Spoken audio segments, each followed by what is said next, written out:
Bonjour à tous, merci de nous retrouver sur Public Sénat. Hier, le Sénat a adopté une proposition de loi du groupe RDSE qui vise à renforcer l'éthique dans le sport. Ce texte a été adopté à l'unanimité, moins l'abstention du groupe communiste et parti de gauche. Chantal Jouanneau, ministre des Sports, a apporté son soutien à ce texte. Violence, drogue, spéculation, le sport n'est pas exempt de dérives, a-t-elle reconnu. C'est donc l'adoption de cette proposition de loi que je vous propose de suivre tout de suite. Très bonne matinée à tous.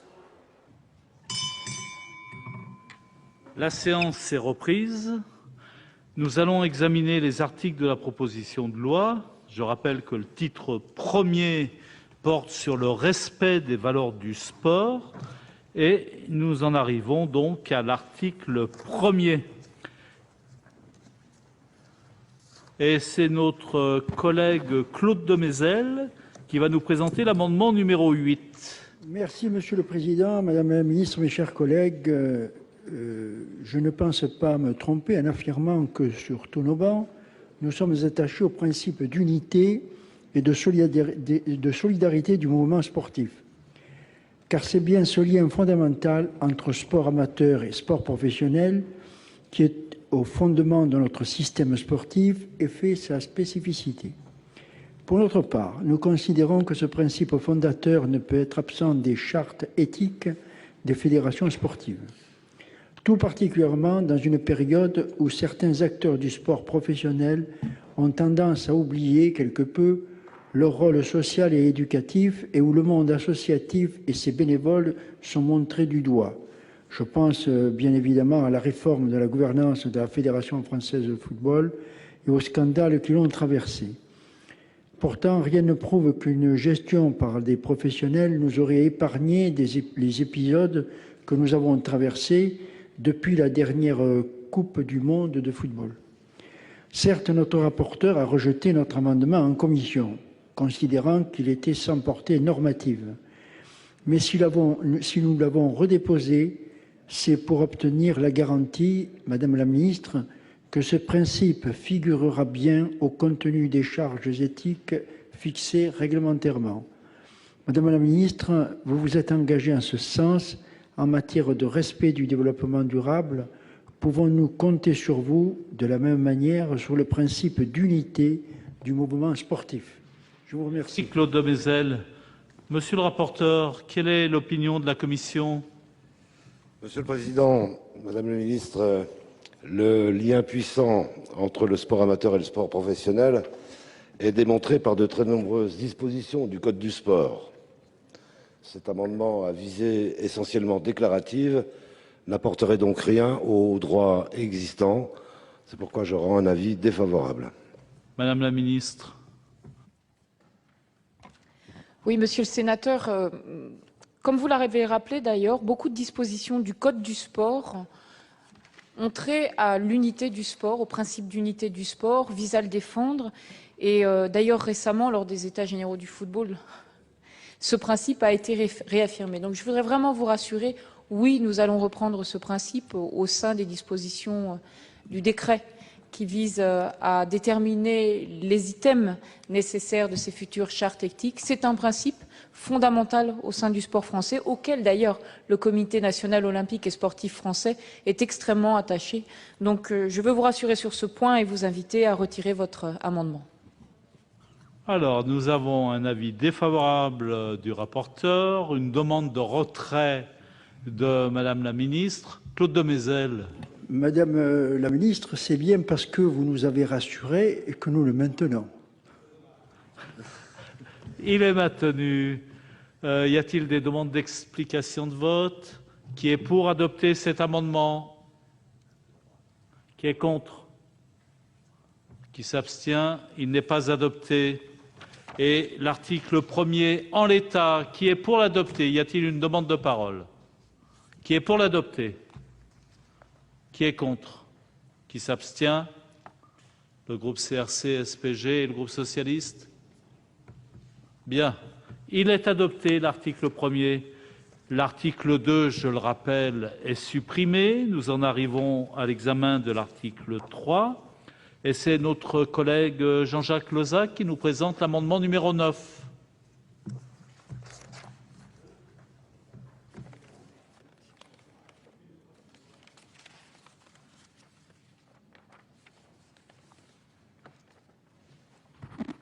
Oui, Monsieur le Président, Madame la Ministre, en ce qui concerne cet article 3, la mesure de plafonnement salarial applicable au club est une des mesures les plus innovantes et sans doute les plus originales de la proposition de loi de notre collègue Yvon Collin. Dans sa version initiale, cette mesure relevait d'une obligation. Si nous sommes favorables à ce que la fixation de ce plafond soit dévolue aux fédérations, nous regrettons que l'instauration de ce plafond ne soit plus qu'une possibilité offerte à ces mêmes fédérations, car nous prenons ainsi le risque que certaines disciplines, voire même celles pour lesquelles il s'avère le plus nécessaire, restent à l'écart de ce mouvement de modération de la masse salariale de leur club. Ainsi, tout le monde s'accorde à dire que le football français, mais aussi européen, vit au-dessus de ses moyens. Pour 2009-2010, les pertes cumulées pour les Ligues 1 et 2 atteignent 130 millions d'euros. 14 clubs de Ligue 1 sur 20 ont enregistré des pertes.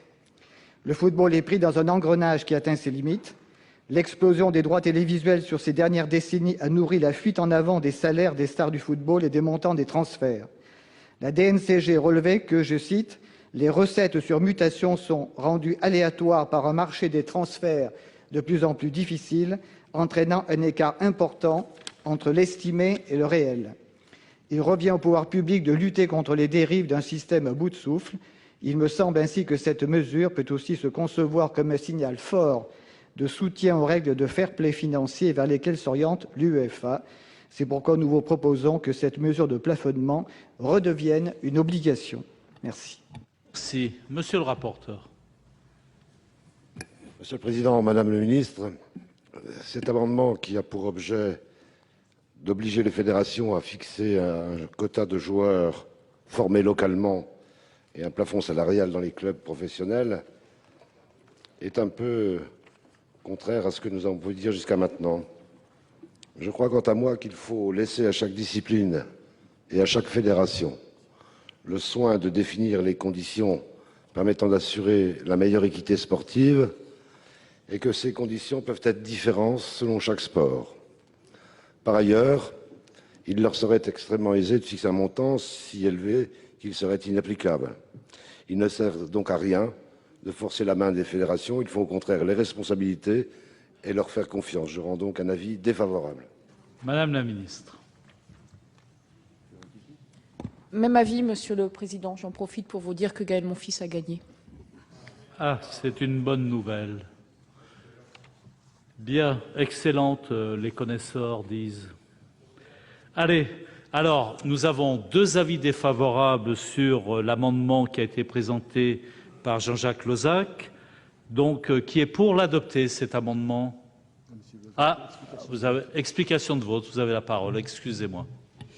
Oui, je reprends la parole parce que je rappelle, je dirais, l'importance et l'originalité de ce dispositif qui nous est proposé aujourd'hui. Et je souhaite m'attarder plus particulièrement sur les dispositions retirées de l'ancien article 5 et ajoutées à la fin de cet article 3. Les règlements d'accès aux compétitions des fédérations pourront dorénavant déterminer, outre le nombre de sportifs formés localement, le fameux salary cap, c'est-à-dire, comme l'explique le texte de la proposition de loi, le montant maximal relatif ou absolu de la somme des rémunérations versées aux sportifs par chaque société ou association sportive. La précision des termes est essentielle. Là où le texte originel prévoyait une obligation de limitation des rémunérations, la PPL, telle qu'issue des travaux de la Commission, dit bien que les règlements peuvent contenir des dispositions sur ce point. On peut craindre alors que les fédérations ne prennent pas le risque d'instaurer un salary cap, souvent très impopulaire parmi leurs dirigeants, ce qui, je crois, va limiter considérablement la portée de cette proposition de loi. Il existe, je l'admets, plusieurs limites à ce système. On peut craindre, c'est vrai, un développement des rémunérations non déclarées, qui échapperait donc au salary cap, mais aussi à tout impôt. Nous avons cependant en France un dispositif de contrôle de gestion presque unique en Europe, et si leurs moyens le leur permettent, j'espère que ces services serait le cas échéant en mesure de déceler des comportements de ce type. On me rétorquera également que si les sportifs professionnels voient leur salaire limité à la hausse, ils risquent de céder aux sirènes des championnats étrangers. J'en reviendrai alors à l'argumentation que j'avais développée dans mon intervention de discussion générale. C'est précisément à cause de ce biais qu'il faut convaincre nos partenaires européens d'aller vers une harmonisation économique et fiscale dans le domaine du sport. L'action de Michel Platini est dans ce domaine tout à fait exemplaire au sein de l'UEFA. Il faut mettre fin aux dérives encouragées par les plus grands clubs de football du monde. Bastien Drue, doctorant à l'université Paris-Ouest Nanterre La Défense, rappelait récemment que les salaires des joueurs de football représentaient parfois plus de 100% des revenus des clubs. Situation parfaitement ubuesque. L'endettement cumulé des clubs européens représente aujourd'hui près de 15 milliards d'euros, dont presque 1 milliard pour le seul club de Manchester United qui disputait ce week-end la finale de la Ligue des Champions. L'endettement de Manchester ou du Real Madrid ne leur permettrait pas d'évoluer en championnat professionnel de France. La DNCG prononcerait purement et simplement leur rétrogradation administrative.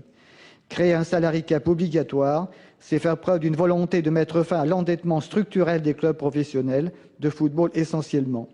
Le faire à l'échelle européenne, c'est aussi mettre les clubs sur un pied d'égalité. Le championnat de top 14 du rugby a bien mis en place ce type de système en France, ainsi que la division 2 italienne de football, semble-t-il avec succès.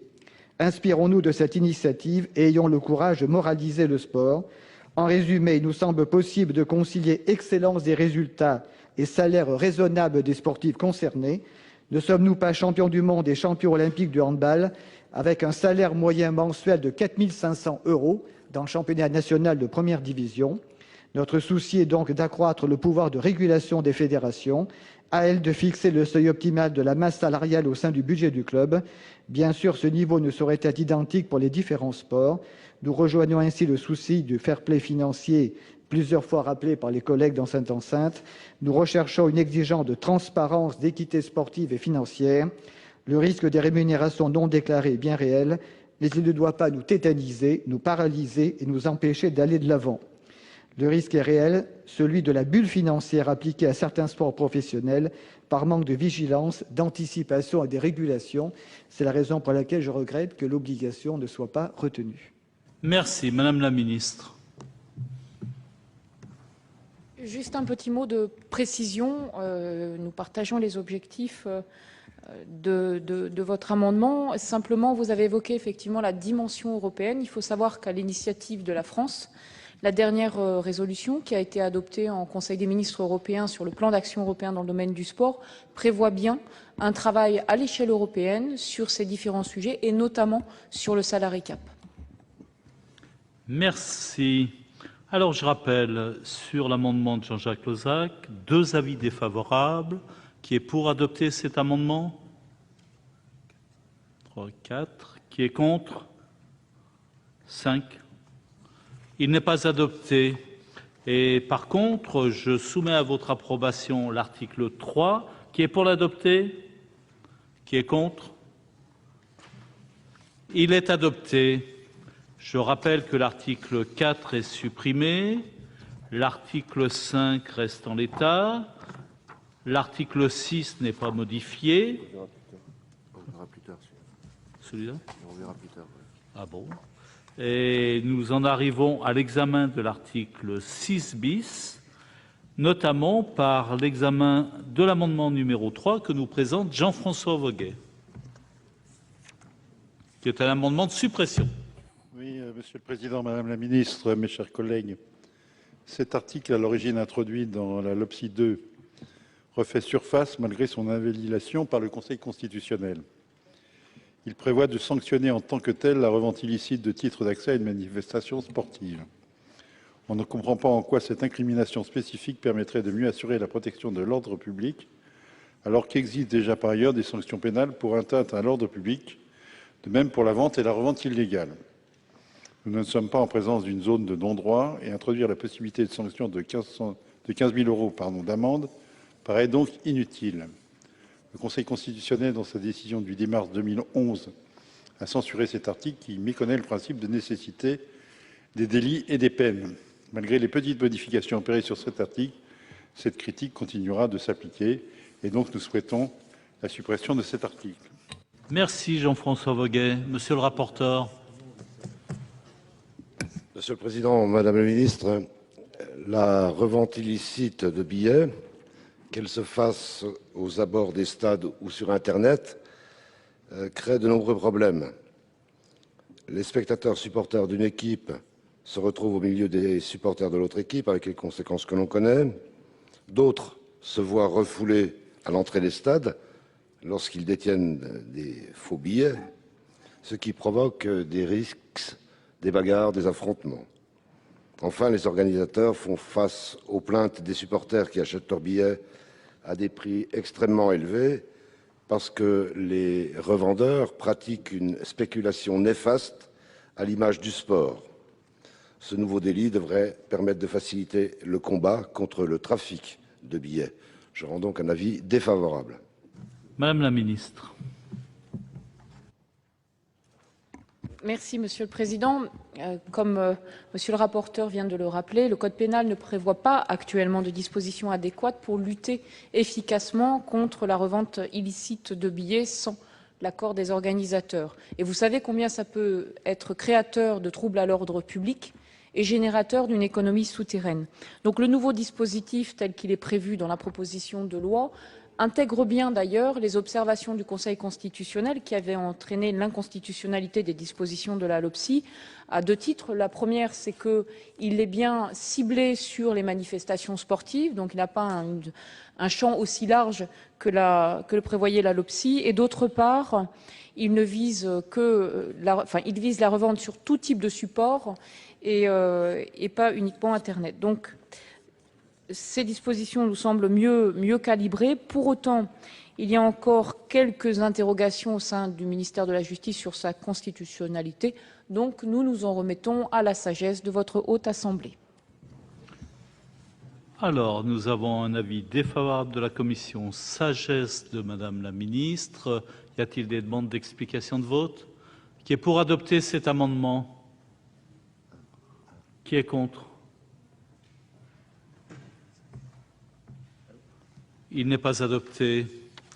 Et par contre, l'article 6 bis, qui est pour adopter l'article 6 bis? Qui est contre? Qui s'abstient? L'article 6 bis est adopté. Nous en arrivons à l'examen donc de l'article 6 ter et c'est Christian Cointat qui nous présente l'amendement de rectifier. Oui, Monsieur le Président, Madame la Ministre, mes chers collègues, cet article permet aux fédérations de fixer la rémunération des avocats intervenant en tant que mandataires de sportifs. Et ainsi, il propose de revenir sur l'article 10 de la loi du 31 décembre 1976, tel que modifié par le Parlement le 22 décembre dernier, qui ouvrait aux avocats l'activité de mandataire sportif. Cette proposition de réforme, je le souligne, était préconisée dans le rapport que de la commission Darrois a remis au président de la République. Il y a donc une certaine incohérence dans l'approche qui nous est présentée aujourd'hui, puisque 2 mois après, on veut modifier le dispositif tel qu'il avait été adopté tant par le Sénat que par l'Assemblée nationale. Je précise aussi que la sécurité juridique des conventions ne pouvait qu'être renforcée par l'intervention d'un avocat qui est un spécialiste du conseil juridique et des contrats. Il intervient dans un cadre déontologique parfaitement connu, avec des principes d'indépendance et d'interdiction du conflit d'intérêts. Son intervention dans le domaine sportif est donc de nature à protéger les sportifs et les clubs. L'exercice de cette activité par les avocats supposait toutefois d'être adapté à leur statut. En effet, toute activité commerciale leur était interdite, seule une activité en qualité de mandataire et non d'agent sportif leur a été permise. Le statut d'agent sportif est notamment l'obligation d'avoir une licence et d'être soumis à la discipline des fédérations sportives est contraire aux principes essentiels de la profession. Vouloir imposer la fixation des honoraires par les fédérations sportives revient à remettre en cause le principe de la fixation libre d'honoraires entre l'avocat et son client. En cas de contestation sur leur montant, une procédure de contestation devant le bâtonnier avec appel devant le premier président de la Cour d'appel est organisée. Le dispositif retenu par le Sénat et l'Assemblée nationale il y a quelques mois d'avocats mandataires sportifs apparaît donc comme parfaitement équilibré en ce qu'il conserve ses principes tout en garantissant la moralisation du sport par la soumission des avocats à la limitation de leur rémunération à 10% du montant du contrat conclu avec le club et à l'obligation de transmission de tous les contrats aux fédérations sportives. Si la fédération détecte un abus, elle doit en informer le bâtonnier qui diligentera les poursuites disciplinaires. Par ailleurs, l'avocat est soumis aux mêmes sanctions pénales que celles applicables aux agents sportifs en vertu du Code du sport. C'est la raison pour laquelle l'amendement qui vous est présenté propose la suppression de l'article 6 ter pour revenir au texte qui a été voté il y a environ 2 mois par le Sénat et l'Assemblée nationale. Merci, monsieur le rapporteur. Texte voté il y a 2 mois, c'est-à-dire 5 mois après un autre texte qui prévoyait autre chose. Mais bon, c'est un petit point de détail que je relève au passage. Je me tiendrai simplement à ce qu'a décidé la commission de la culture. L'amendement qui nous est soumis est contraire à la position de notre commission et je rends donc, ça ne vous surprendra pas, un avis défavorable. Madame la ministre. Merci, Monsieur le Président.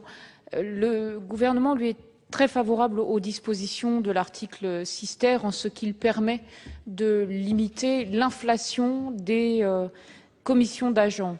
Et vous savez qu'il est même dans la ligne des réflexions actuelles de la FIFA, puisque la FIFA prépare un texte qui prévoit un plafonnement de la rémunération des agents sportifs à 3%. Donc nous sommes même au-delà de ces fameux 3%.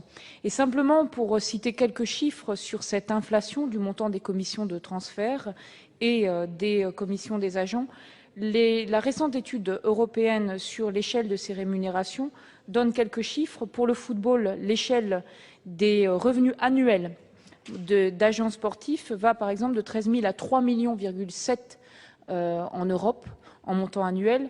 Dans le rugby, elles vont de 15 000 à 585 000 euros annuels. Donc vous voyez qu'il y a lieu de légiférer sur ce point. Le premier point que je voudrais indiquer à Monsieur le sénateur, c'est qu'il serait inefficace de limiter les seules rémunération des agents sportifs aux agents qui ne sont pas avocats.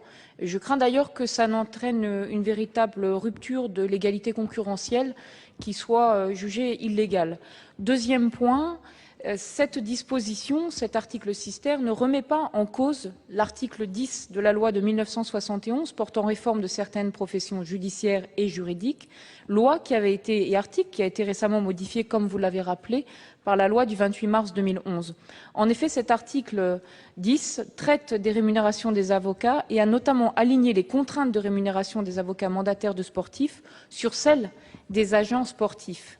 Enfin, je pense important de préciser un point, c'est que le plafonnement des commissions se fera bien discipline par discipline et non contrat par contrat.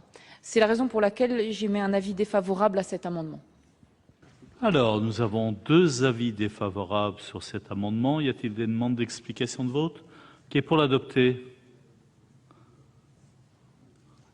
Qui est contre? Qui s'abstient? Il n'est pas adopté.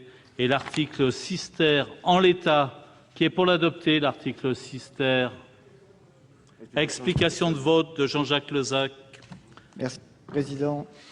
Quelques mois après l'adoption de la proposition de loi visant à encadrer la profession d'agent sportif, voilà déjà que l'on retoque certaines de ses dispositions. L'article 6 ter du texte qui nous est soumis aujourd'hui permet en effet aux fédérations délégataires de fixer, dans le cadre de la rémunération d'un agent sportif, un montant inférieur à 10% du contrat conclu par les parties mises en rapport. Je ne peux qu'approuver cette évolution.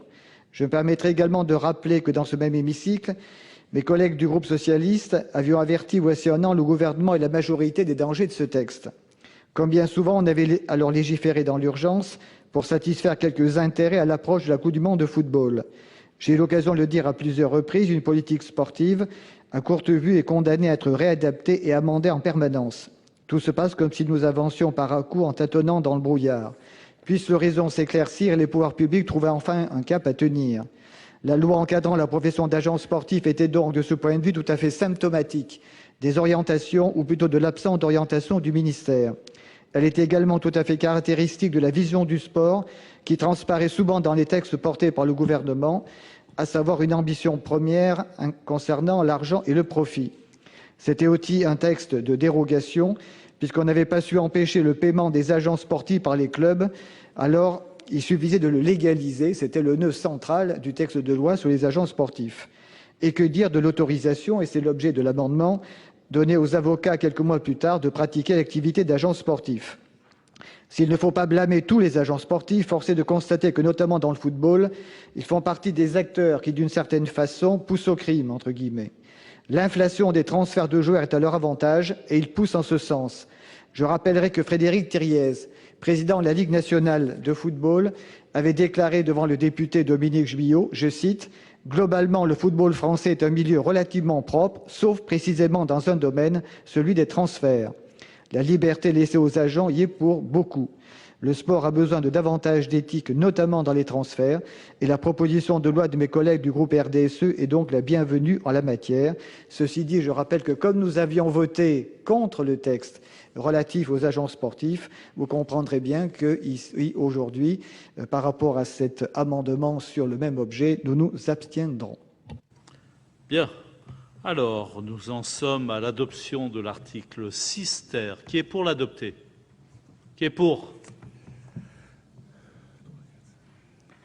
Qui est contre? Groupe CRC et abstention du groupe socialiste. Merci. Je n'ai rien sur l'article 6 quater qui est adopté en l'état. Il en est de même pour l'article 6 quinquies. Et nous en arrivons à l'article 6 sexies. Et Madame la Ministre nous présente l'amendement numéro 18. Merci, Monsieur le Président. Conformément à l'engagement que nous avions pris en commission, nous vous proposons une nouvelle rédaction de l'amendement qui était présenté par votre collègue Ambroise Dupont.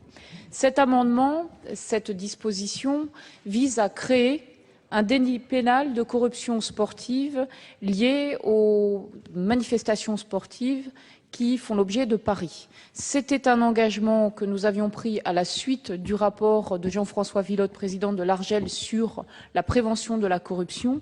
Et c'est aussi une recommandation faite par le rapport des députés Jean-François Lamour et Aurélie Filippetti non pas en mai 2010, d'ailleurs très récemment. Je n'ai pas la date de ce rapport. Alors pourquoi créer un délit de corruption sportive? Sur le fond, les instruments juridiques que nous avons aujourd'hui sont largement insuffisants puisque sur le plan pénal, la définition actuelle des infractions de corruption publique ou privée ne permettent pas de couvrir l'ensemble des cas possibles de corruption dans le cadre sportif. Et les procédures disciplinaires qui peuvent être menées par les fédérations sportives ne permettent pas non plus une réponse adéquate face à ces cas de corruption. C'est la raison pour laquelle Jean-François Villeaude s'est inspiré des dispositions qui existent dans d'autres pays, je pense notamment au Royaume-Uni, à l'Espagne ou à l'Italie, qui ont créé un délit de corruption sportive aussi bien pour le corrupteur que pour le corrompu, ce qui facilitera la mise en œuvre de moyens d'investigation et bien évidemment qui aura un effet dissuasif extrêmement fort. Donc pourquoi avons-nous souhaité réécrire le texte adopté en commission? D'une part parce que le texte qui était proposé initialement était directement lié au Code du sport et le ministère de la Justice propose de rattacher le délit de corruption sportive à deux délits pénaux existants, la corruption privée active et la corruption privée passive, ce qui permettra d'assurer une sécurité juridique maximum et une meilleure lisibilité du dispositif, et donc ce qui facilitera le travail des services répressifs et de la justice.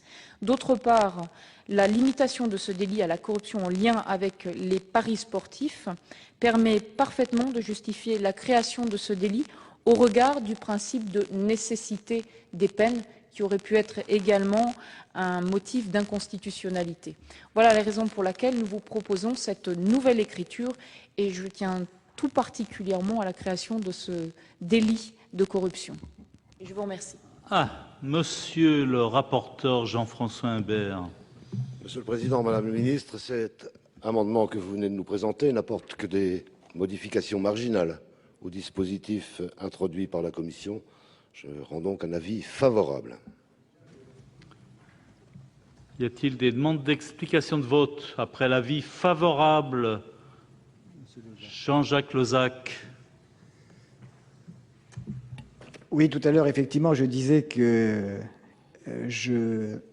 notre position serait une position d'abstention par rapport aux articles inhérents aussi bien aux paris sportifs qu'aux agents sportifs.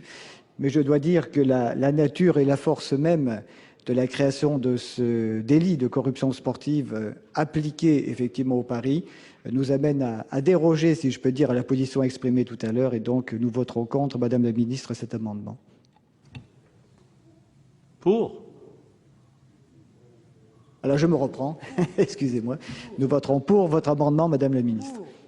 Voilà, là, tout le monde comprend.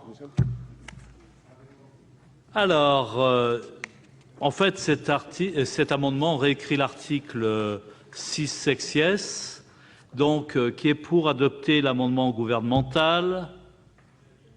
Eh bien, il est adopté à l'unanimité des présents et l'article 6 sexies est ainsi adopté. Et nous abordons le titre 2A qui a trait au développement du sport. Et là, nous avons une petite rectification puisque nous avons un amendement 24 rectifié qui vise à insérer un article additionnel avant l'article 7A et c'est le rapporteur qui nous le présente.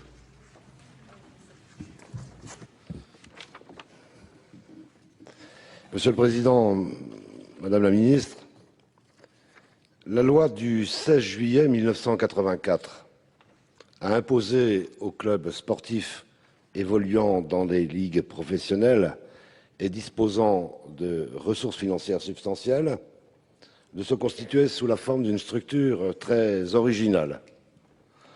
L'association, personnalité morale représentant le club, conserve la gestion de la pratique amateur, mais doit créer une société commerciale spécifique en charge de la section professionnelle. Notre commission tient d'emblée à souligner qu'elle est attachée à cette structuration qui marque le lien entre le monde amateur et le monde professionnel et à la convention qui lie le club à l'association support. L'amendement que je vous présente vise uniquement à prévoir que les clubs peuvent sortir du carcan des statuts types qui complexifient le droit qui leur est applicable, qui n'ont pas été revus depuis un certain temps et dont l'utilité n'a jamais été démontrée.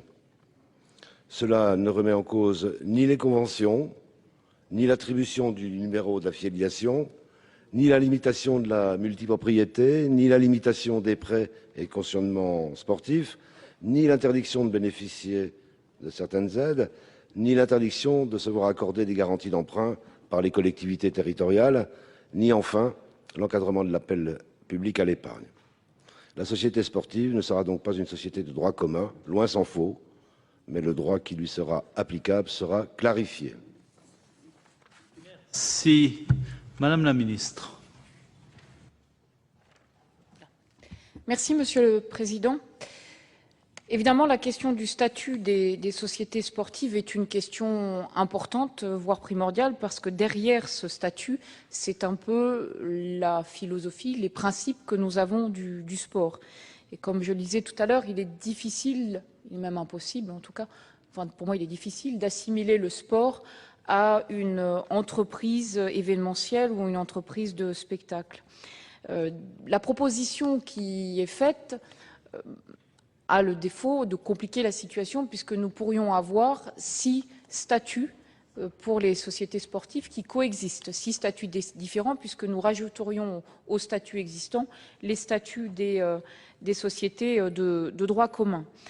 Son deuxième défaut, c'est qu'elle ne prévoit pas toutes les dispositions qui permettent d'encadrer le sport et notamment, par exemple, ne règle pas la question du commissaire aux comptes, puisque vous savez que dans les SARL et les SAS, le principe du commissaire aux comptes n'est pas obligatoire. Par conséquent, il nous semble qu'une évolution aussi radicale exigerait préalablement un travail, notamment un travail au sein d'un groupe qui puisse en identifier tous les tenants et tous les aboutissants.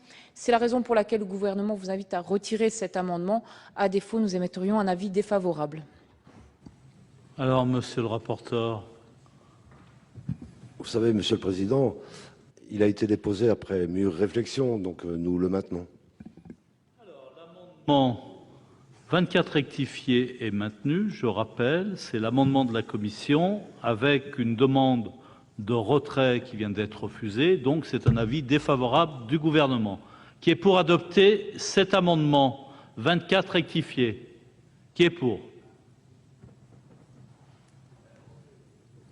Alors, 1, 2, 3, 4, 5, 6, 7. Qui est contre? 3. Voilà. Donc, il est adopté? Il est adopté. Et l'article additionnel avant l'article 7A.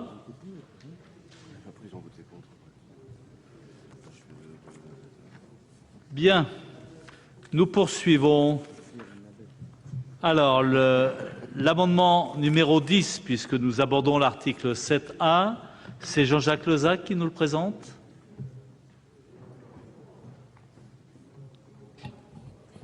Cet amendement, nous l'avons conçu comme un amendement de précaution. En commission, le rapporteur a fait part de sa volonté de modifier les statuts des sociétés sportives par le dépôt d'un amendement en séance. Or, statut des sociétés, multipropriété, multifinancement sont des questions intimement liées pour apprécier l'organisation et l'économie du sport professionnel. Sans connaissance du contenu de la portée des modifications envisagées par le rapporteur, nous avons jugé prudent de déposer un amendement de suppression de cet article introduit en commission.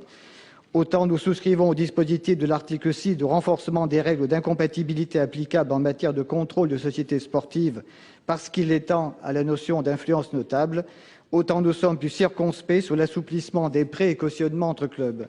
Si la doctrine juge le régime d'interdiction du multifinancement des clubs archaïques, celui-ci n'a jamais été évoqué spontanément par les acteurs du sport professionnel que nous avons auditionnés. Tous, en revanche, ont insisté sans exception sur la formation. J'ai bien noté l'argument de notre rapporteur, selon lequel une banque détenant une part même minime de société sportive ne peut plus financer un autre club de la même discipline, mais j'estime à tout le moins que cet assouplissement mérite une plus ample discussion. Jean-François Humbert, quel est votre avis sur cet amendement de suppression? Monsieur le Président, Madame la Ministre, cet amendement est contraire à la position de notre commission qui estime qu'il faut renforcer la capacité des établissements bancaires à prêter de l'argent aux clubs. C'est pourquoi je rendrai un avis défavorable. Et j'ajouterai qu'il faut savoir qu'une banque qui détient aujourd'hui 1% d'un club, comme c'est le cas dans un club mythique du nord de la France, il ne s'agit pas de Lille, ne peut pas exercer son métier auprès d'un autre club à cause des dispositions actuelles. Madame la Ministre, avis défavorable, 2 avis défavorables sur l'amendement numéro 10 de Jean-Jacques Lezach. Y a-t-il des demandes de parole? Qui est pour adopter cet amendement numéro 10? 3. Qui est contre? 4. Qui est contre? Il n'est pas adopté. Et l'article 7A en l'état, qui est pour l'adopter? Qui est contre? Il est adopté. Nous en arrivons au titre 2 qui concerne la formation et les droits des sportifs.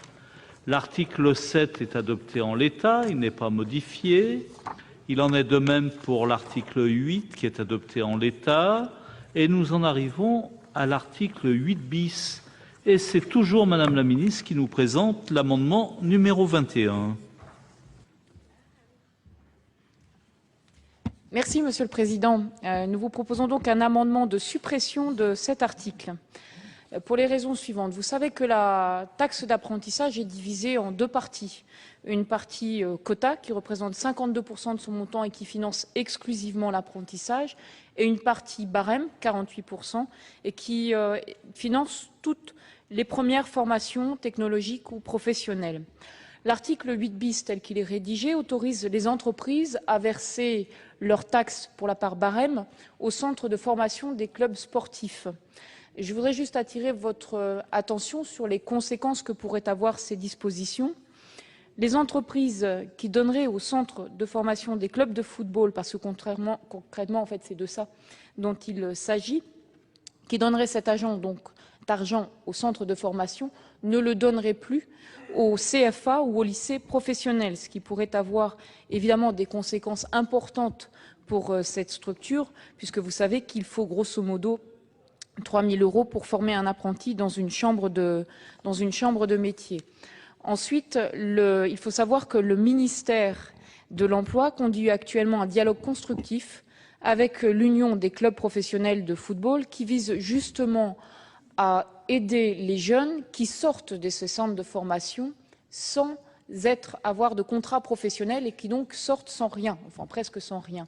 C'est ça le vrai sujet aujourd'hui. Il y a grosso modo un joueur sur 10 qui sort de centre de formation avec un contrat professionnel de football. Ça veut dire qu'il en reste 9 qui doivent trouver un autre métier. C'est sur ce point que travaille actuellement le ministère de l'Emploi avec l'Union des clubs professionnels de football. C'est la raison pour laquelle nous vous proposons de supprimer cet article. Alors, monsieur le rapporteur, quelle est votre opinion sur cet amendement gouvernemental? Monsieur le Président, c'est un amendement qui est contraire à la position de la Commission. Les CFA bénéficient de la part quota et hors quota de la taxe d'apprentissage. L'objet du dispositif introduit par la Commission n'est donc pas de mettre en concurrence les CFA et les centres de formation agréés par le ministère des Sports, mais de permettre à ces derniers de collecter une part minoritaire de la taxe d'apprentissage. Cela devrait desserrer un peu la contrainte pesant sur les collectivités, sur lesquelles pèse principalement aujourd'hui le financement des centres de formation. Donc un avis défavorable. Et par ailleurs, le dispositif de la Commission concerne tous les sports et pas seulement le football, et surtout permettra de donner une réalité à l'obligation de jouer avec des sportifs formés localement. C'est une des dispositions présentes dans la proposition de loi de notre collègue et de ses amis. Alors, y a-t-il des demandes d'explication de vote? Alors, je rappelle les positions. Il s'agit d'un amendement gouvernemental, mais le rapporteur donne un avis défavorable. Qui est pour adopter l'amendement gouvernemental? 3, 4, 5. Qui est contre? 4. Donc l'amendement est adopté et l'article 8 bis est supprimé. Alors nous passons à l'examen du titre 3, protection de la santé des sportifs et lutte contre le dopage. Un titre important. Alors le chapitre 1er, monsieur le rapporteur, c'est un amendement de coordination. C'est effectivement un amendement de coordination. On est d'accord, Madame la Ministre? Oui. Et notre Assemblée est d'accord pour cet amendement de coordination? Oui.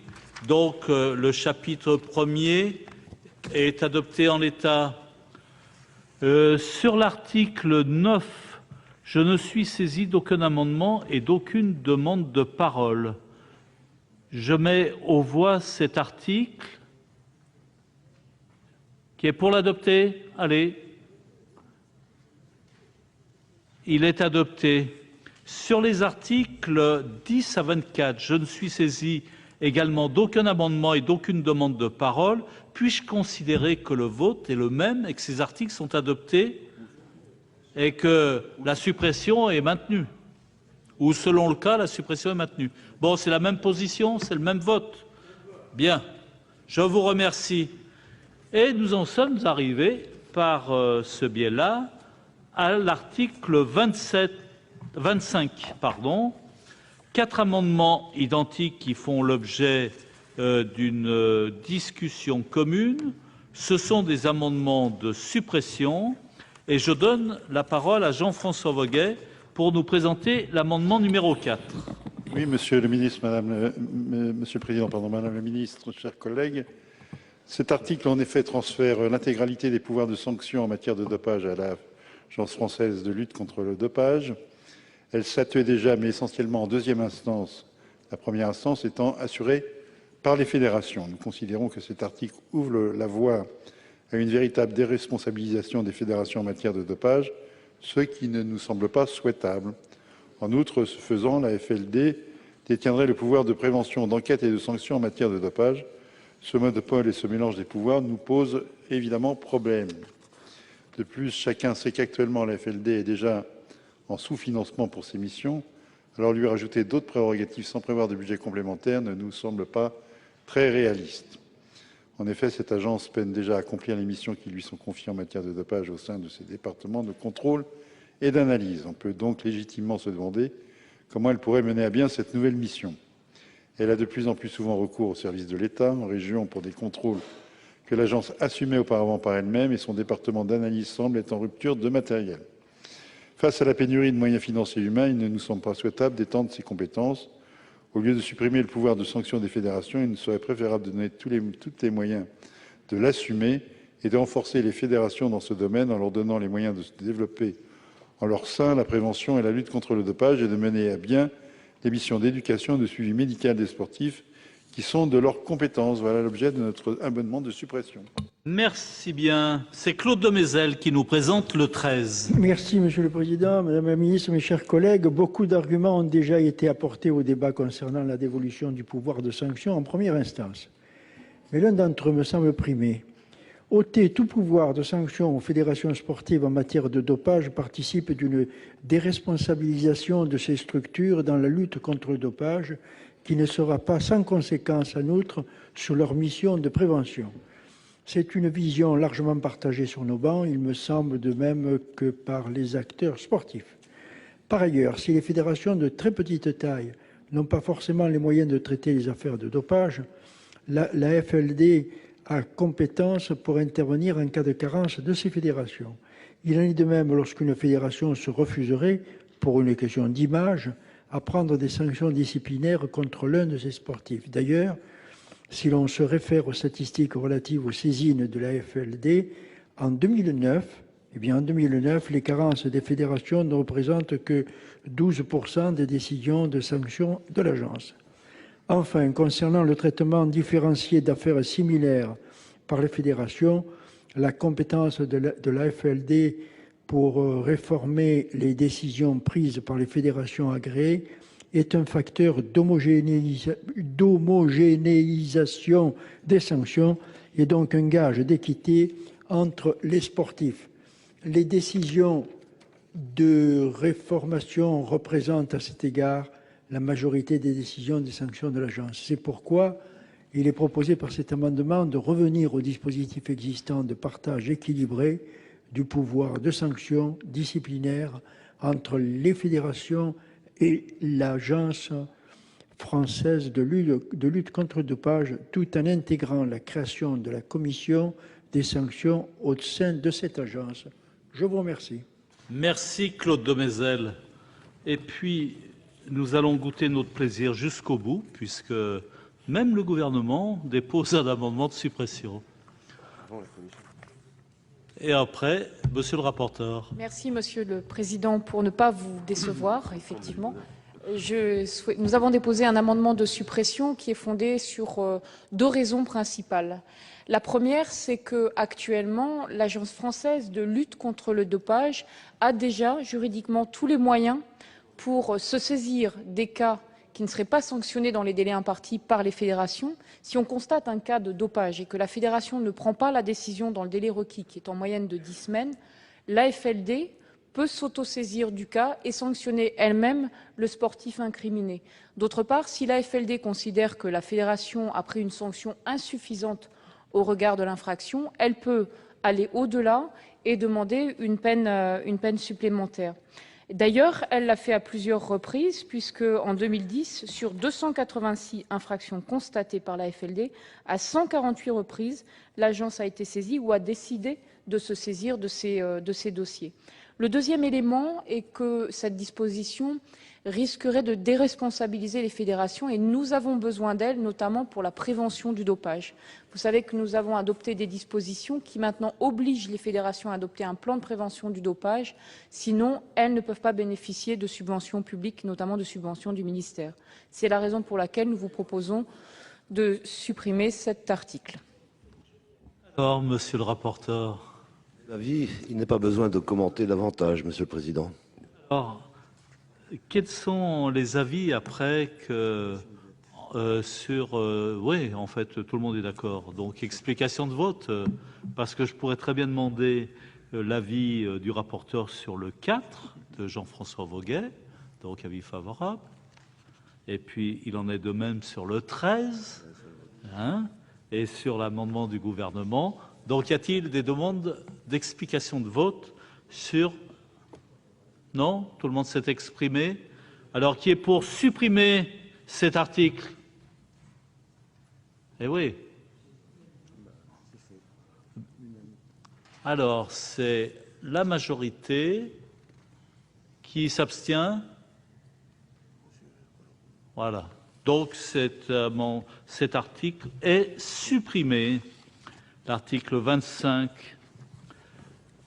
Ensuite, nous avons l'amendement 11 qui est présenté par Jean-Jacques Lozach, qui vise à insérer un article additionnel après l'article 25.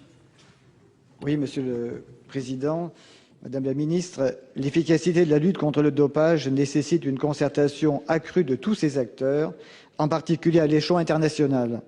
Plusieurs dispositions de la proposition de loi œuvrent en ce sens. Je pense à l'article 15, à la possibilité ouverte à l'AFLD d'exercer ses missions de contrôle et d'analyse lors de la tenue de manifestations nationales à l'étranger, ou encore à la reconnaissance de la coopération entre l'AFLD et les agences nationales de lutte contre le dopage étrangères. Notre amendement s'inscrit dans la même logique. Il vise à assurer une meilleure coopération et concertation entre l'AFLD et ses homologues à l'étranger en renforçant leur capacité d'information. Il habilite ainsi, entre l'AFLD et les agences nationales de lutte contre les dopages étrangères, les échanges de renseignements obtenus dans l'accomplissement de leurs missions respectives et relatifs aux substances et procédés dopants, à leur emploi et à leur mise en circulation. L'AFLD s'est déjà rapprochée des agences antidopage allemandes, autrichiennes et suisses, avec lesquelles sont organisées des réunions conjointes et des consultations régulières. Depuis 2007, l'AFLD a intégré le réseau des agences nationales de lutte contre le dopage à travers l'ANADO, c'est-à-dire l'Association des organisations nationales antidopage. Il s'agit donc, à travers cet amendement, d'amplifier ce mouvement de coopération déjà largement engagé en donnant une base légale aux échanges d'informations entre l'AFLD et les autres agences. Merci. Monsieur le rapporteur. Avis favorable. Avis favorable. Madame la ministre, nous avons 2 avis favorables sur cet amendement de Jean-Jacques Lozach. Y a-t-il des demandes d'explication de vote? Qui est pour adopter cet amendement? Avis favorable de la Commission et du Gouvernement. Il est adopté à l'unanimité des présents. Et l'article additionnel après l'article 25 est inséré. Nous poursuivons. C'est toujours Jean-Jacques Lozach qui nous présente l'amendement numéro 12. Oui, c'est un amendement, je dirais, dans le prolongement, dans la continuité du précédent. En effet, cet amendement s'inscrit dans la suite logique de l'habilitation des échanges d'informations entre l'AFLD et les agences de lutte contre le dopage étrangères et vise à en tirer les conséquences. Il autorise ainsi l'AFLD à utiliser les renseignements obtenus auprès des agences nationales de lutte contre le dopage à l'étranger afin que l'agence puisse prendre, en toute légalité, les sanctions adéquates contre les sportifs utilisant les produits dopants. Et monsieur le rapporteur. Là encore, Monsieur le Président, un avis favorable. Madame la ministre, on suit. 2 avis favorables. Et l'Assemblée, c'est le même vote? Eh bien, l'amendement numéro 12 est adopté et l'article additionnel après l'article 25 est inséré. Je n'ai rien sur l'article 26. L'article 27 est supprimé, je le rappelle. Nous en arrivons à l'article 28. Et là, c'est Claude Demézel qui nous présente l'amendement 14. Merci, Monsieur le Président, Madame la Ministre, mes chers collègues. Cet amendement tire les conséquences du maintien du pouvoir de sanction des fédérations sportives en matière de dopage. Il vise à assurer la coordination avec le dispositif relatif au dopage animal, afin que les fédérations sportives puissent notamment continuer à décider des sanctions administratives contre le propriétaire, l'entraîneur ou le sportif coupable de dopage animal. Je vous remercie. Merci. Monsieur le rapporteur. Avis favorable, Monsieur le Président. Eh bien, dites donc. On continue, Madame la Ministre? Alors, 2 avis favorables Notre Assemblée adopte cet amendement numéro 14. Il est adopté et l'article 28 ainsi amendé est adopté dans les mêmes conditions. Il est adopté. L'article 29 est réservé jusqu'à la fin du texte. Nous attendons un amendement du gouvernement. On est d'accord ? Alors, monsieur le rapporteur, vous nous présentez l'amendement numéro 23. Ça va aller très vite, c'est un amendement de coordination, Monsieur le Président. On est d'accord, Madame la Ministre? Et notre Assemblée adopte cet amendement de coordination. Il est adopté. Nous en arrivons à l'article 30. Et c'est le président Collin qui nous présente l'amendement numéro 16. Oui, Monsieur le Président, Madame la Ministre, mes chers collègues, l'article 30 a été ajouté à notre proposition de loi lors de son examen par la Commission de la Culture. Il tend à conférer au Conseil supérieur de l'audiovisuel le pouvoir de fixer les conditions de diffusion de brefs extraits des compétitions sportives. Loin de dénigrer cette disposition, je souhaite sa suppression pour des raisons de cohérence. J'ai bien conscience de l'intérêt de cette disposition, qui fait défaut à notre législation. Mais comme je l'ai déjà précisé lors de la discussion générale, je ne souhaite pas que notre texte devienne un texte fourre-tout. Notre objectif, je le répète, est de permettre l'adoption d'un texte permettant de donner un nouveau souffle à l'éthique sportive et de renforcer certains droits sportifs. Je considère donc que l'article 30 n'a pas sa place dans notre texte. C'est la raison pour laquelle je vous propose d'adopter cet amendement de suppression. Je vous remercie. Alors, est-ce que ce point de vue est partagé par notre rapporteur? Eh bien non, Monsieur le Président. Je rends un avis défavorable car cet article est très important pour fixer enfin le droit à l'information en matière de sport et donc la capacité des Français les moins fortunés à avoir des images importantes dans leur discipline préférée. Donc je le redis, avis défavorable. Madame la Ministre. Merci, Monsieur le Président. Confier au CSA l'édiction de règles relatives aux conditions de diffusion des brefs extraits permettrait de trouver un juste équilibre entre le droit à l'information et le droit d'exploitation d'une manifestation sportive. Et ce sujet implique une forte concertation, notamment avec les diffuseurs, que le CSA a déjà développé aujourd'hui. De plus, la Commission européenne nous conteste que nous ayons correctement transposé les dispositions de la directive Services de médias audiovisuels sur les courts extraits. Et c'est vrai que la jurisprudence que nous invoquons jusqu'ici ne semble pas être un moyen suffisant de transposition. Aussi, le fait de confier au CSA la responsabilité de la fixation des conditions de diffusion des brefs extraits apporterait une solution à ce problème. C'est la raison pour laquelle, considérant que cette disposition relève plutôt du droit à l'information, nous vous invitons à retirer votre amendement. Alors, Président Collin, l'amendement numéro 16 est retiré. Alors, il n'est pas défendu. Ah, Monsieur Imbert reprend l'amendement 7 rectifié de Monsieur Pozzo di Borgo et il devient l'amendement numéro 26. C'est en effet, Monsieur le Président, un amendement de précision utile, donc je le reprends. Ah, d'accord. Bien. Allez. L'avis du gouvernement.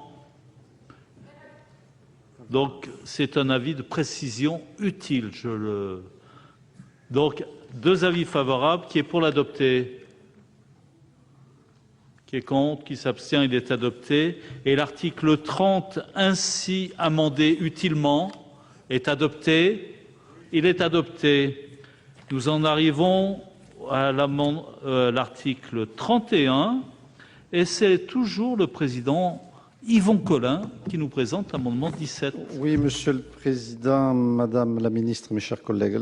L'article 31 a lui aussi été introduit lors de l'examen de notre proposition de loi en commission. Il concerne, je le rappelle, la prévention du dopage à la télévision. Prévu par la loi du 30 septembre 1986 relative à la liberté de communication, la promotion de la lutte contre le dopage au moment de la diffusion de manifestations sportives à la télévision n'a finalement jamais réellement été appliquée par les chaînes de télévision. La raison que ces dernières invoquent est notamment la lourdeur du dispositif. Pourtant, la prévention de la lutte contre le dopage par la diffusion de messages à la télévision me semble tout à fait pertinente. C'est un excellent moyen de sensibilisation du public, et en particulier des jeunes, au problème du dopage. L'objectif de l'article 30 est donc d'assouplir les obligations prévues pour les chaînes de télévision tout en élargissant le champ de celles qui sont concernées et en confiant au CSA de mettre en œuvre le dispositif. Nous considérons que ce dispositif est tout à fait à sa place dans notre texte et nous remercions les auteurs de l'amendement de l'avoir proposé. En effet, il s'inscrit dans le cadre du renforcement de la lutte contre le dopage qui constitue un volet fondamental de la proposition de loi. Néanmoins, nous vous proposons d'y apporter une petite précision. C'est la raison pour laquelle cet amendement réintroduit dans le texte proposé pour l'article 23 de la loi du 30 septembre 1986 relative à la liberté de la communication la référence explicite à des programmes spéciaux relatifs à la lutte contre le dopage et la protection des sportifs. Il s'agit donc d'un simple amendement de précision que je vous demande, bien entendu, d'adopter. Monsieur le rapporteur. Avis très favorable. C'est du très favorable et très favorable du gouvernement. Donc c'est du très favorable de notre Assemblée. Il est adopté et l'article 31 ainsi amendé est adopté dans les mêmes conditions. Il est adopté. Nous passons à l'examen de l'article 32. Et là, nous retrouvons la même problématique que tout à l'heure avec... Nous avons 4 amendements de suppression. Alors, le premier n'est pas défendu, le 1 rectifié bis. Jean-François Voguet, vous nous présentez l'amendement numéro 5. Oui, Monsieur le Président, Madame la Ministre. Tout d'abord, le procédé de validation législative qui outrepasse une décision de justice nous paraît contestable. De cette méthode qui avait été utilisée pour valider la concession Grand Stade après son annulation par le tribunal administratif. Il s'agissait pour le législateur d'un moyen de contourner les décisions rendues par un tribunal.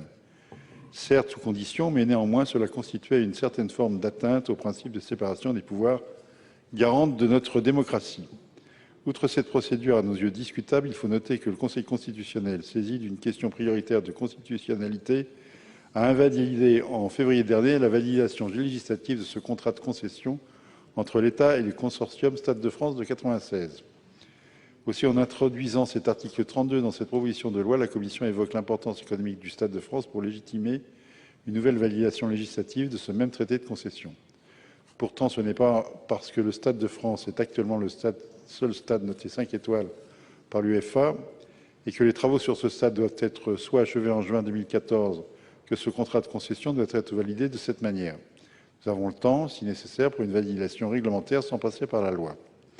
Un amendement identique avait été déposé dans le cadre de la PPL UEFA 2016, mais fort heureusement retiré, le gouvernement lui-même notant l'inutilité d'une telle décision.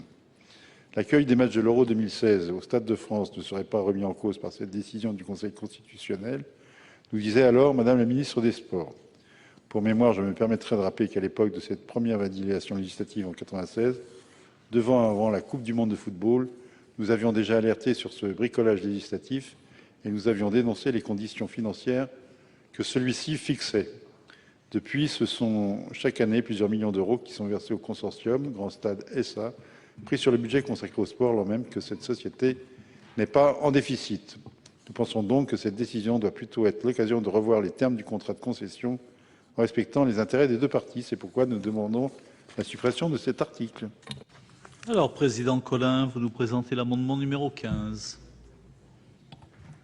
Oui, Monsieur le Président, Madame la Ministre, mes chers collègues, oui, cet article 32 a lui aussi été introduit en commission et j'ai eu l'occasion de le dire dans mon propos liminaire à notre grand regret. Rappeler que l'objectif de cet article est de valider, ça vient d'être dit, le contrat de concession entre l'État et le consortium du Stade de France pour le financement, la conception, la construction, l'entretien et l'exploitation de ce stade. Conclu dans la précipitation le 29 avril 1995, ce contrat a dû être validé par la loi du 11 décembre 1996, qui elle-même a été déclarée, je le rappelle, contraire à la Constitution par le Conseil constitutionnel en février dernier. Néanmoins, cette décision n'entraîne pas la nullité du dit contrat et sa validation législative pourrait être contestée et ainsi entraîner des conséquences non négligeables sur les finances de l'État. Bon, alors, sans entrer dans la polémique sur le fond de ce sujet, il me semble que ce n'est ni le lieu ni l'heure pour en débattre. Et comme je l'ai dit tout à l'heure, nous ne souhaitons pas que notre proposition de loi devienne un texte portant diverses dispositions sur le sport, mais bien un texte, je le répète, renforçant l'éthique du sport et les droits des sportifs. C'est la raison pour laquelle je vous propose d'adopter notre amendement de suppression de l'article 32. Je vous remercie par avance. Et Madame la ministre a souhaité déposer un amendement de suppression aussi, sur lequel elle a demandé un scrutin public. Merci, Monsieur le Président. Effectivement, comme les orateurs sur les différents bancs de l'Assemblée l'ont rappelé, à l'occasion d'une question prioritaire de constitutionnalité, le Conseil constitutionnel a considéré que la loi de 1996 était contraire à la Constitution parce que, c'est important de le mentionner, cette loi s'abstenait d'indiquer le motif précis d'illégalité dont elle entendait purger l'acte contesté et donc que, ce faisant, le législateur avait méconnu le principe de séparation des pouvoirs. Il y a en fait 3 raisons de fond qui nous amènent à demander le retrait de ces dispositions. La première, c'est que la décision du Conseil constitutionnel n'entraîne pas la nullité du contrat de concession qui lie l'État au consortium. Et cette analyse est validée par les services de Bercy, est validée par le secrétariat général du gouvernement. Et d'ailleurs, le Conseil constitutionnel a repris et validé l'existence du contrat entre 1996 et 2011. Il ne l'a pas remis en question. Deuxièmement, comme l'ont rappelé les signataires de l'amendement numéro 1, l'affaire qui est à l'origine de cette question prioritaire de constitutionnalité, l'affaire Benasser contre le Stade de France, est actuellement encore pendante devant les juridictions judiciaires. Et par conséquent, une intervention du législateur pourrait être considérée comme portant à nouveau atteinte à la séparation des pouvoirs.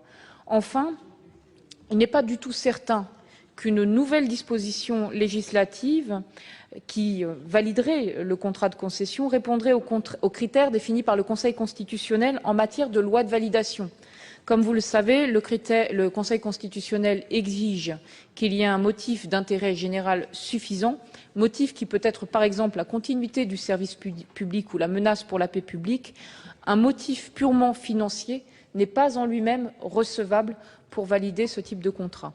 Et nous tenons à votre disposition une note du secrétariat général du gouvernement qui précise ces motifs d'inconstitutionnalité. Je vous remercie. Merci, Madame la ministre. Alors, Jean-François Imbert, votre opinion sur ces amendements? Ça va être très rapide. Sagesse, Monsieur le Président. Alors, sagesse. Et je rappelle que tout le monde est pour, tout du moins, Monsieur Voguet, le président Collin et le gouvernement pour supprimer cet article. Y a-t-il une demande d'explication de vote? Monsieur de Montesquieu, Emery de Montesquieu. Merci, Monsieur le Président. Madame la Ministre, je suis un peu surpris que la Commission ait voulu réintroduire une convention qui est anticonstitutionnelle. Déjà, à l'automne 1996, en tant que député, je m'étais élevé contre l'anticonstitutionnalité de cette convention.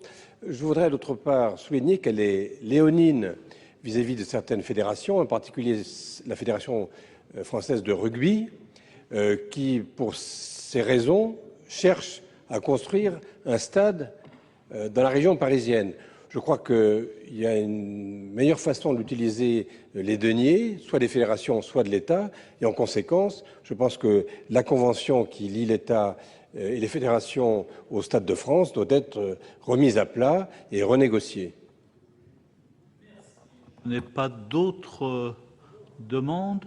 Alors j'ai été saisi d'une demande de scrutin public par le gouvernement, en fait, sur les 3 amendements.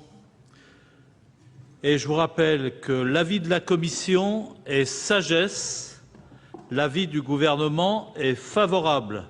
Il va être procédé au scrutin public dans les conditions fixées par l'article 56 du règlement. Ceux qui souhaitent voter pour remettront au secrétaire un bulletin blanc, contre un bulletin bleu, l'abstention un bulletin rouge. Le scrutin sera ouvert dans quelques instants. Et je rappelle, c'était 3 amendements de suppression de l'article. Le scrutin est ouvert.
Eh bien, le scrutin est clos et je demande à messieurs les secrétaires à procéder au dépouillement du scrutin.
Alors, résultat du scrutin numéro 219 sur l'amendement numéro 20 du gouvernement de suppression de l'article 32.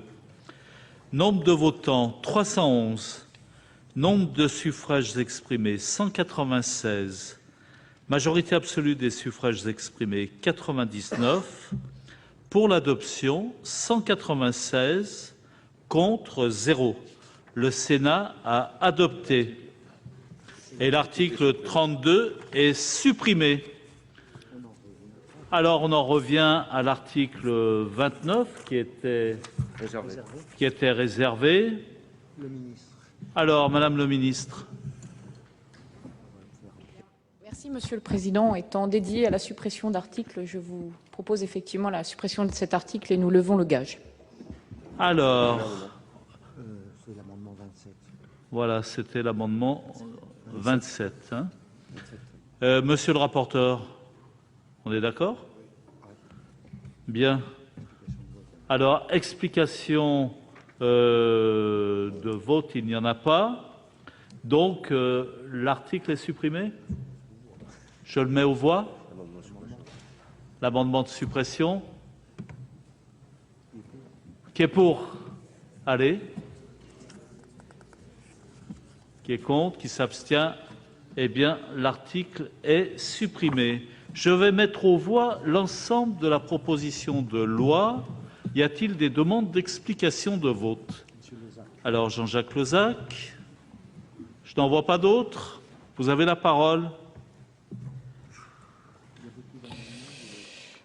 Oui, Monsieur le Président, Madame la Ministre, chers collègues, je voudrais avant tout remercier le Président Yvon Collin et ses collègues du RDSE pour l'occasion qui nous a été donnée cet après-midi de débattre des enjeux portés par le sport, je dirais le sport moderne, pour l'occasion qui nous a été donnée aujourd'hui de débattre de ce phénomène de société en dehors de toute urgence ou considération d'actualité à froid, oserais-je dire.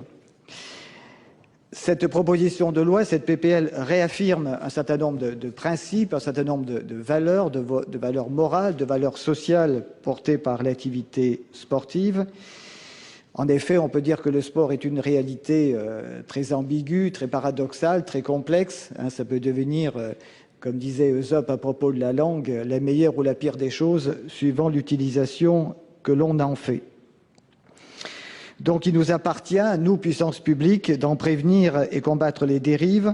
Il nous appartient d'en valoriser les apports positifs pour le lien social, pour l'épanouissement individuel ou bien encore pour le progrès économique. Et il est bien évidemment essentiel de l'inscrire dans le texte de loi, mais également de le décliner de manière concrète et contractuelle, notamment en liaison avec le mouvement sportif. Si nous regrettons que le plafonnement de la masse salariale des clubs soit soumis au bon vouloir des fédérations sportives, nous n'en mesurons pas moins l'avancée que constitue l'introduction d'un tel principe dans notre code du sport. J'espère que l'audace de la Fédération de rugby en matière de régulation économique et de transparence servira d'exemple, maintenant que le salary cap bénéficie d'une validation législative. À notre satisfaction, nous sommes parvenus à faire évoluer le dispositif de la proposition de loi sur plusieurs points, notamment le maintien du pouvoir de sanction administrative des fédérations sportives, qui constituait pour notre groupe l'un des enjeux majeurs, l'un des enjeux fondamentaux de ce texte, l'habilitation des échanges d'informations entre l'AFLD et les agences nationales antidopage étrangères, la possibilité pour l'AFLD de prendre des mesures de sanction sur le fondement de ces informations. Néanmoins, notre satisfaction est toute relative. Nous avions conditionné notre vote au sort réservé à l'amendement du rapporteur sur le statut des sociétés sportives. Nous considérons que son adoption dénature la proposition de loi de nos collègues du RDSE, je dirais la dénature partiellement. Voilà.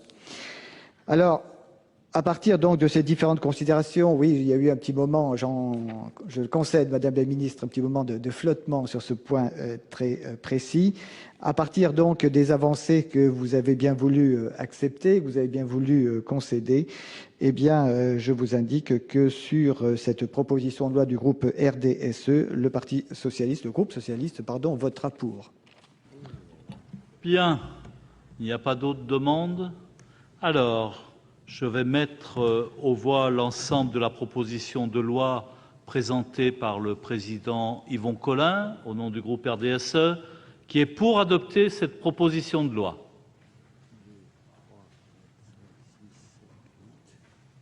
Qui est contre? Qui s'abstient? Le groupe CRCS-PG.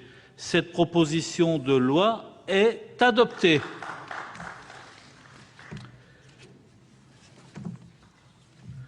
Ordre du jour du mardi. Ah, pardon, excuse-moi. Excusez-moi, Président. Non, Monsieur le Président, Madame la Ministre, mes chers collègues, simplement remercier toutes celles et tous ceux qui se sont associés d'abord en amont au travail pour préparer cette PPL, remercier bien sûr Jean-François du travail qu'il a accompli à la tête de la Commission. Jean-François Humbert a fait un travail énorme. Il a été à notre écoute et à celle de la Commission. Vous remerciez Madame le ministre et ses services qui ont été d'un précieux secours effectivement aussi dans la préparation de cette PPL. Je crois qu'elle a donné lieu à un débat très, très serein. C'est vrai que quelqu'un disait tout à l'heure que le sport ne vient pas assez souvent en discussion dans cet hémicycle et je partage. J'ai bien entendu aussi que certains auraient souhaité une loi plus fondatrice, plus importante. Bon, on peut toujours faire plus, effectivement, mais je crois qu'aujourd'hui, nous avons fait, sinon un grand pas, mais on a fait un pas important pour renforcer l'éthique du sport. Nous savons tous dans nos collectivités combien la vie associative, la vie sportive joue un rôle important, prépondérant. On doit à la jeunesse d'avoir un mouvement sportif qui soit exemplaire. Eh bien, cette loi y contribuera par ces chartes éthiques à l'image du rugby. Monsieur Emery de Montesquieu l'a rappelé, et des sports de combat qui ont été en avant. Je crois que là, nous avons franchi un grand pas. Sur le dopage également, il s'agissait de renforcer le dispositif, même si la France, ça a été dit et répété, est en avance là-dessus. Sur ce sujet.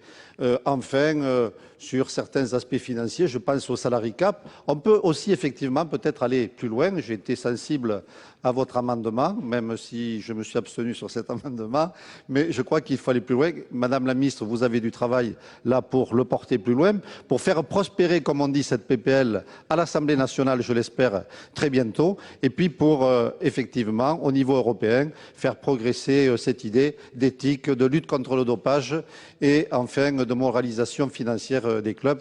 Voilà, en tout cas, nous avons franchi un pas. Je voudrais, du fond du cœur, vous remercier à toutes et à tous de ce grand moment républicain. Comme pour le service civique, il y a des instants, parfois, où nous savons nous retrouver sur des textes et c'est toujours des moments très agréables. Merci à toutes et à tous. Vous venez de suivre l'adoption de la proposition de loi du groupe RDSE sur l'éthique dans le sport. Pour revoir cette séance, notre site internet publicsénat.fr. Je vous retrouve cet après-midi à partir de 17 h pour la séance de questions cribles thématiques consacrée aujourd'hui à la politique audiovisuelle française. Très belle journée à tous.